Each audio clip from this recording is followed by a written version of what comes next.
Hey Ksenia, what's going on? So today we're going to be talking all about how to develop a real life fluency. How would you explain this to our viewers and listeners? Yeah, that's what I didn't have after I graduated school. Real life fluency is something that you don't only use in your classroom on your English lessons, yeah? It's something that you would actually use in the real life, in your real conversations.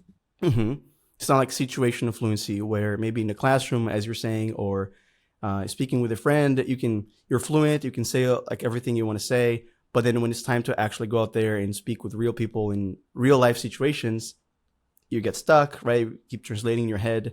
So when you speak naturally, when you are able to understand and be understood by anyone in any situation, that's real life fluency, right? So by the end of this lesson, you'll have learned 3 things that Ksenia and I have done and still do to this day to actually be able to speak English naturally in any situation. The first thing is we're going to be showing you how to use scripts to conduct conversations, meaningful conversations.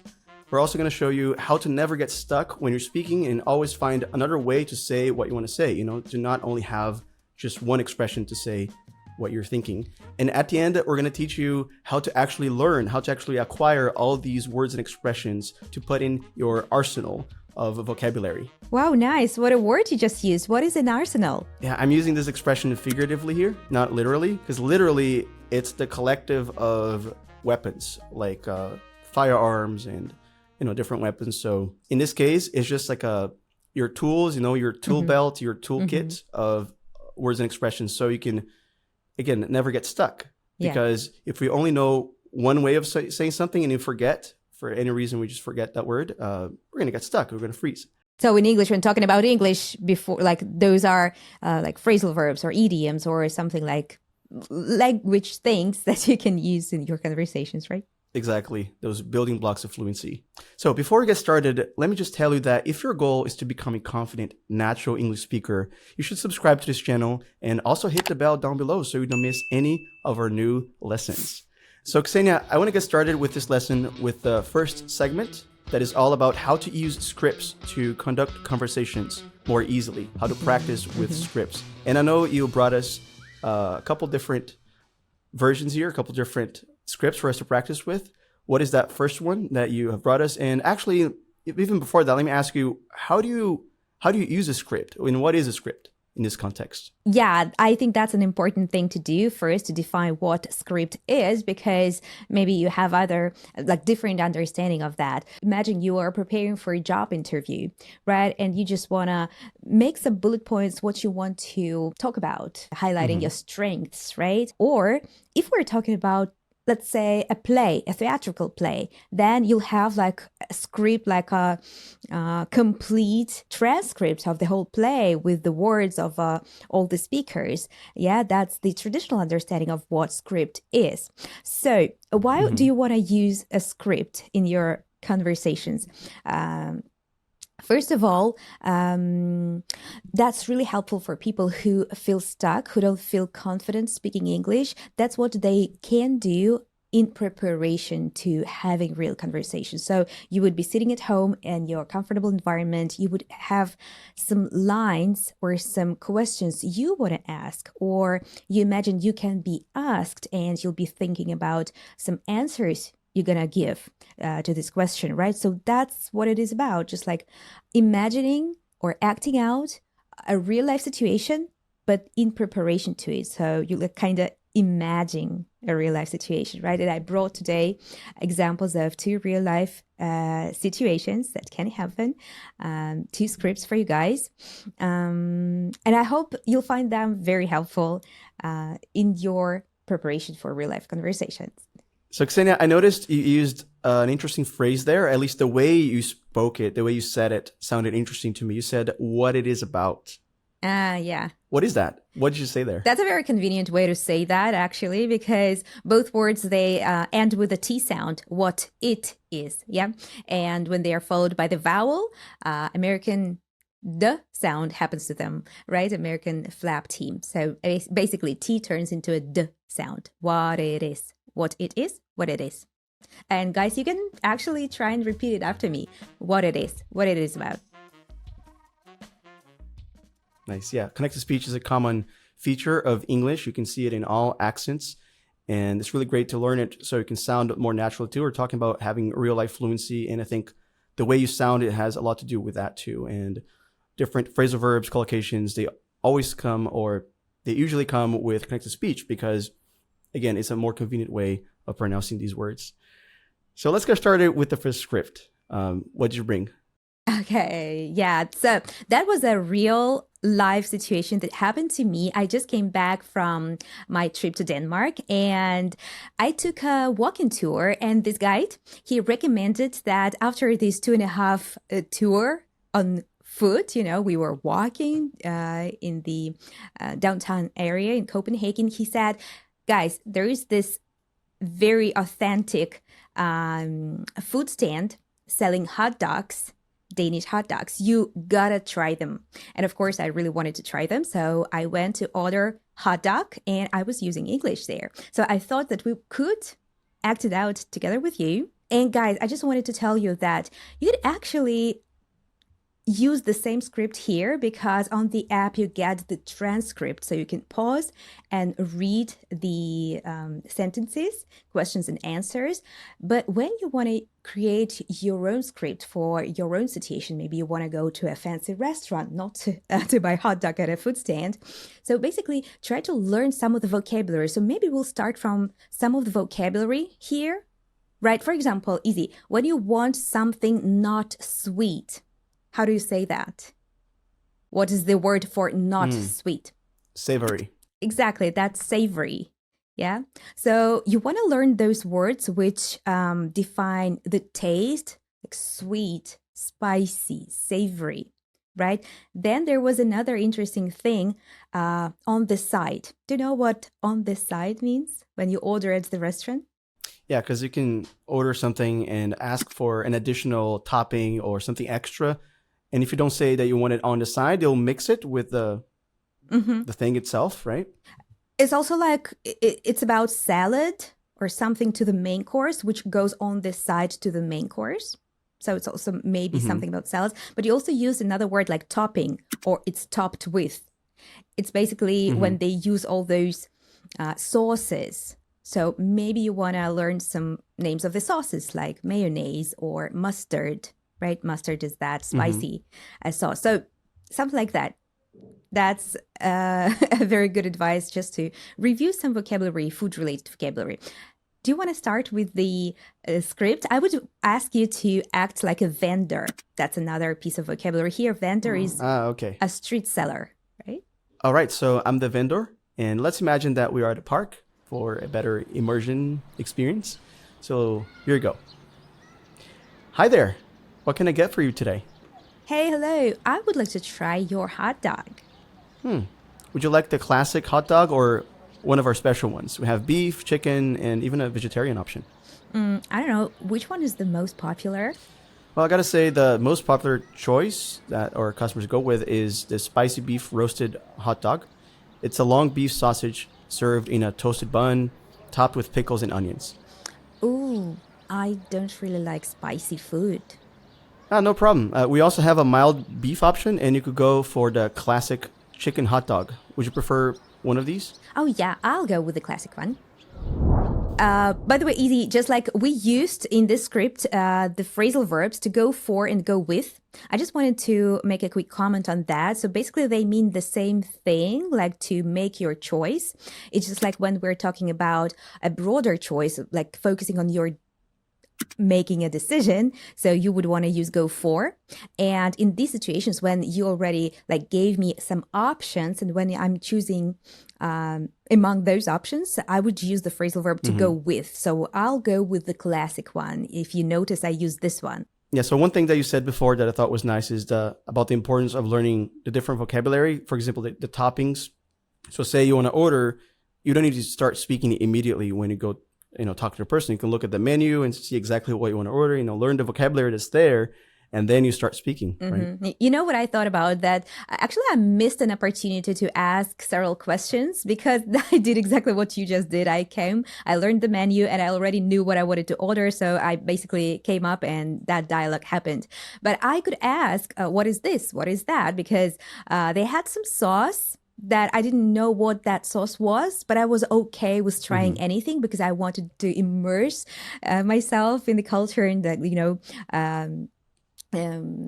to just enjoy the taste of the hot dog, no matter the sauce. But I just realized that, I could like challenge my and vendors' English and trying to ask, what is this sauce made of, right? So, and that's the challenge for our students. If you go traveling and you use your English to order food, experiment, think of as many questions you can ask about this product or this thing you're ordering, right? That would be so much fun. You could take it as a game. And by the way, just a small comment. You said before that we're using the scripts ourselves. I always have a script, like a mental script. I always think of what I want to say, like in my mind before I actually say that. Because again, this is not a very common situation for me. I live in Ukraine. I order my food in Ukrainian. I don't travel that much, especially now. So again, that situation is very rare for me. So I was writing a mental script in my mind before actually ordering hot dog. Yeah, I think that's it. Like you want to know what are the different situations and practice them. And that helps you just gain that natural fluency. Now, that reminds me of the other script that you told me that you prepared, which is all about asking how the other person's weekend went. And this is more simple. I think it can be used more casually. And for this one, I can see here that we only have some bullet points, right? It's not exactly like all scripted out word by word, but this is more simple and it's shorter. Guys, you may think that, talking about the weekend may be so easy, right? But that's the thing. Sometimes students get stuck really on such easy things as talking about weekend. So you always need that practice. So let's practice together. Hey, Ksenia, how's it going? How was your weekend? Oh, hi, Izzy. My Saturday was actually really packed. I had to run some errands, so I was catching up on things I didn't have time for during the week, but I managed to unwind during Sunday. How was your weekend? My weekend, I think it was similar in the sense that on Saturday, I also used that for, doing chores and just taking care of things at home. And on Sunday, I actually went to a museum here in my city of Recife. It's actually a museum that's known worldwide because it's a very large collection of medieval armors and weapons and stuff. And it's this castle that this guy built, this millionaire guy. So nice. You said medieval, and it reminded me that on Sunday we actually watched a family movie, and it was set in medieval times. It was actually a modern take on Jumanji, classic Jumanji movie from the 90s. They found themselves in a game. So from modern times, they somehow, went to medieval times. All right. And then I think that's already, you can see how easily you can get into a conversation just by asking the right question. I had another question here prepared as part of the script, but I don't even need to use here to make this point that a very good question can really do wonders for you. And other questions that you could ask could be like, do you always do that on weekends? Or you just take a keyword that the other person said and you ask about that, and you investigate that. So Ksenia actually did that with medieval. Yeah. Right? And that's a very good point, Izzy, you're making here, because like when you're preparing to have a conversation, let's say you want to talk about your weekend with someone, you can have like a list of questions. But if you start asking each question on your list, the conversation will turn into an interview, and you don't want an interview, right? So that's a very good piece of advice you just gave. Just be an active listener and try to be curious. Then the information that you get, you'll pick that keyword, just like you said, and you'll continue from there. You'll pick up from there and conversation will flow. By the way, you used some nice words there in your explanation of your weekend. I think you said that on Sunday you took the day for unwinding. What is that? To unwind is to relax, to chill out, to hang out at home. The opposite would be, what I thought about. Like, I know this idiom. Recently, I've read the origin of it because I was curious. Oh my God, why it's called like that? So when your weekend is very active, you go like on partying, dancing, drinking. It means, it does mean, the idiom for that is to paint the town red. Have you ever heard this idiom? I've heard before. I've never used it. Like, it's not really collocation that I use, but yeah, which is exactly that, like to party and just to really take wild advantage weekend. of your weekend too. So yeah, we're using all these different words and expressions here. And for all of you guys watching and listening to us, if you don't want to miss any of these expressions, just make sure to download the RealLife app, because we give you vocabulary practice and vocabulary flashcards, so you can learn and never forget these. And just click the link in the description below, or look for RealLife English on your favorite app store to download it right now.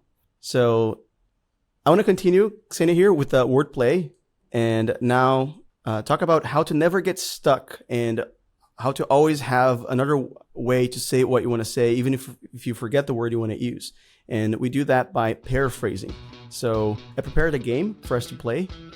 On the one hand, I love playing games. On the other hand, I play them so rarely that I always feel nervous. That's okay. Like, I think this game, what's fun about it is that it's a great game for learning. So even if you don't know, it's nice because at the end you learn, right? So you don't lose, you learn. Yeah. But guys, please play with me. Help me out. I hope I'll get the energy and, get those hints you're screaming out to me from your screens.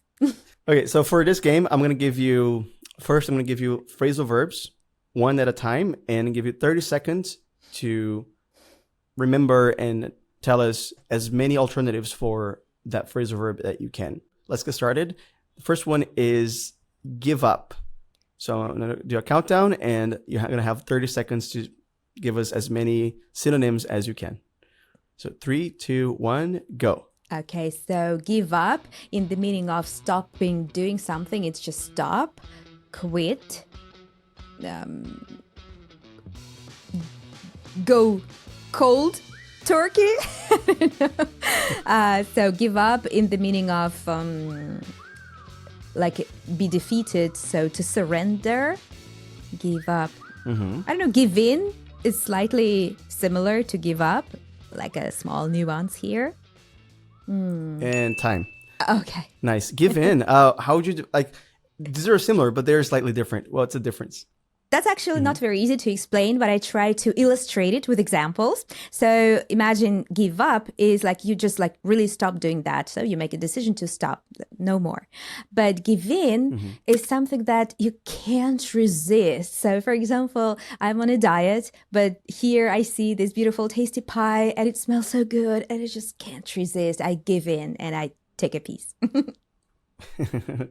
Yeah, you're stopping resisting, and that makes sense. All right, so let's move on to the next one. This one is break down, the phrasal verb to break down. And there's different meanings here that you can think of. And it's okay if you give us alternatives, synonyms, considering all these different meanings. So 3, 2, 1, go. That's a tough one. I don't know, like to break down, what I can think of is I'm breaking down the sentence. It's like I dissect the meaning of this sentence. To break down, just to break, I don't know, break down, to collapse maybe, break down. And honestly,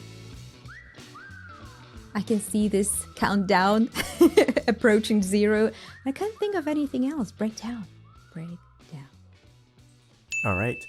It's time. So yeah, I think if you think of a specific meaning, like to dissect, there's other verbs that come to mind, at least for me, like explain, deconstruct. It sounds beautiful, like deconstruct, analyze, clarify. But then there's the other meaning you said, which is, what was that? The synonym you used? To collapse, maybe break down. It's Collapse. like when it breaks down, it collapses, it breaks, right? Now, this is interesting because I think the two meanings, they have a connection where one is more figurative. There's even this verb like to unpack a concept or an idea. You are deconstructing it, you're maybe breaking it down into little pieces, right? To actually make it more clear. So they have this connection. I find it really nice. Yeah. All right, so let me give you another phrasal verb. To put off. To put off. So yeah, let me do the countdown. 3, 2, 1, go. Okay, so when you're putting something off, you're postponing it. You are rescheduling it. You're moving it forward. Put off. You delay it. then you procrastinate. So, slow down things. I don't know. How many? Mm-hmm. Put off. And time. Now let's talk about one of the words you used there. I think you said push forward. I've heard people say that, but I think more often what I hear is push back. Now this is maybe counterintuitive for learners, because like back, forward, but I think it's back in the sense that you're pushing it away, you know, so it's later. I'm still very confused in those expressions, to be honest. That's why, honestly, I'm not using them, because they are counterintuitive for me. So I would say reschedule, or like let's change the time or something like that. Mm-hmm. Postpone, delay. I think all those words you use are really nice. Mm-hmm. So yeah, this is the power of phrasal verbs, but also synonyms. If you learn different ways to express yourself, then later, if you forget one word, you can use another one, right? And even you can use different phrases that are not exactly a single word to express yourself, as long as you're just able to naturally flow like water. Yeah. That's exactly why we wanted to play this game and to show you guys this example, because if you don't remember the word, just don't let it stop you. Just use paraphrasing, use synonyms. Like that's the natural conversation. I think it happens in our native tongues as well, in our native languages. Mm-hmm. All right, Ksenia, so for our final challenge here, I have a full sentence. So not just a phrasal verb, but a full sentence. And you can really play with this. You can change the order of the words and everything. So here's the sentence. He hit the nail on the head with his analysis. So are you ready? 3, 2, 1, go. I want to use ChatGPT to help me out here, but I think let's focus on this idiom used in this sentence, hit the nail on its head, which means to be very precise. So his analysis was very precise. His analysis was spot on. He did a very thorough analysis. Okay. It was a flawless analysis. Nice. Yeah. I mean, these are slightly different, but you're saying the same thing, or practically the same thing, right? I just don't know how to change the word analysis. I think that's okay. Maybe report. Calculations, we don't know, report. Right? Yeah. Mm-hmm. It depends on what the actual analysis is. But that's really great. I think the expression hit the nail on the head is already a more advanced one. So if you don't know what that is, maybe you'd struggle with this game here. But it's what Ksenia was saying. So when you are spot on, or when you do it with accuracy, you say the thing exactly as it is, like you're hitting the nail on the head. Other ways to say that, I think, could be right on target. You know, he was right on target. Captured the essence. That's a nice collocation. He was able to capture the essence. Nailed it. That's actually probably where the expression nailed it comes from. I think so. Yeah, maybe. Nailed it. Mm-hmm.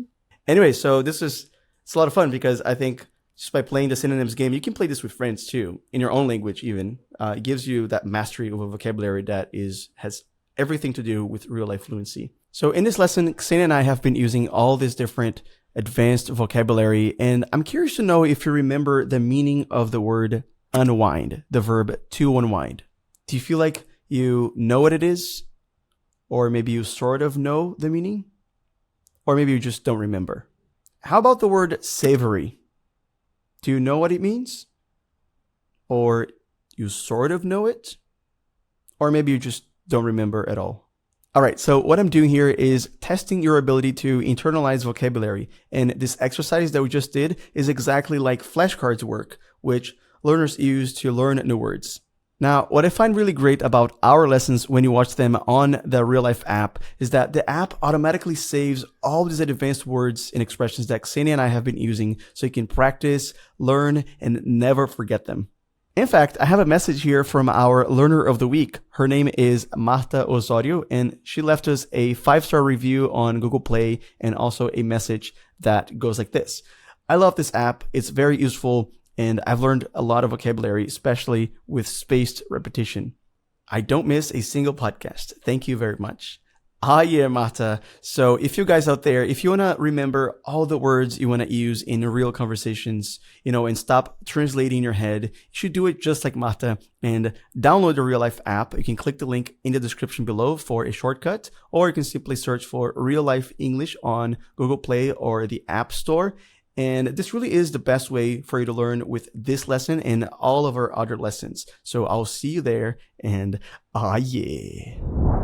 All right, Ksenia, so for this last part of this lesson, I thought about showing learners how to actually acquire new vocabulary in a way that's real life too, because it doesn't work if we're just like trying to memorize a list of words, a list of vocabulary. You actually need to be living your English and then activating all these words and expressions. So I found a clip that I thought was just packed with really useful real life vocabulary. Do you want to check that out? Yeah, I really want it. Let's watch it. I have a dear, dear friend who's going through a very hard time, and she was telling me about this awful time she went through. And I wanted to be sympathetic, but at the same time, I was really pissed off that she didn't call me. And I was like, I'm here, I love you, I support you. You're always there for me. Why wouldn't you let me be there for you? How selfish are you? Like, you wouldn't let me be there for you. She says to me, I did. I reached out to you a number of times. And I look at my phone, like the text, she goes, want to come over? I'm like, how the hell do I know that that's a cry for help versus every other time you'd ask me over, which sounds exactly the same? And so she read an article that says that when somebody's struggling, all they need is 8 minutes of help or support from a friend to get them back on track. And so we came up with a code. We write to each other, do you have 8 minutes? It means I need you. And anybody can step out of a meeting for 8 minutes to be there for a friend. Such a nice clip. It's short but full of vocabulary and connected speech. Wow. I really like taking videos to learn some new vocabulary. Yeah, this was Simon Sinek, by the way, if you guys don't know.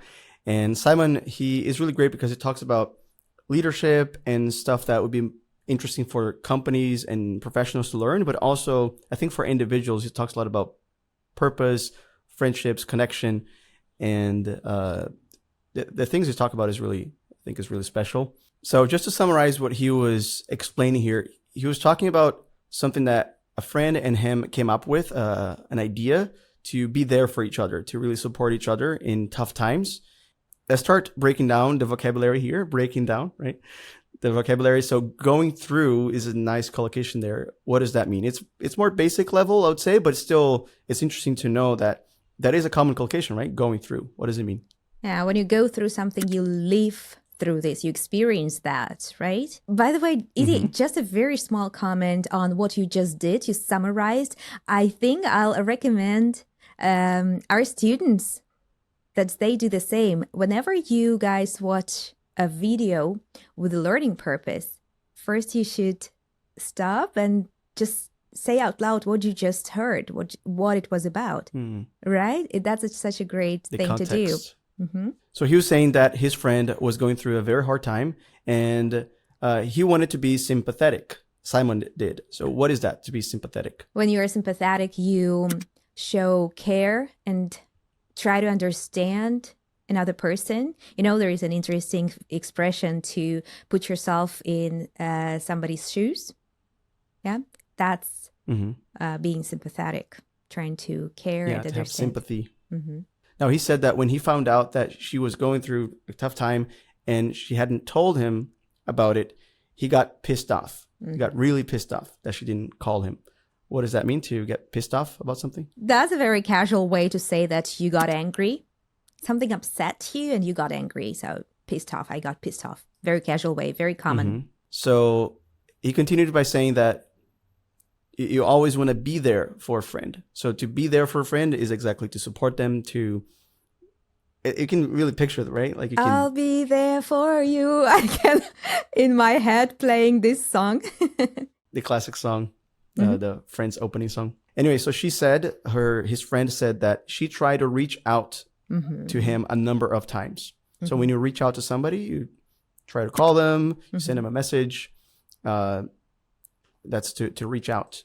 And then the actual message that she was sending, the words were, want to come over? What does that mean? To come over is to visit somebody, to pay a visit. And then for him, that was just not really a cry for help. That didn't sound at all like she needed help, like want to come over. Yeah. Right.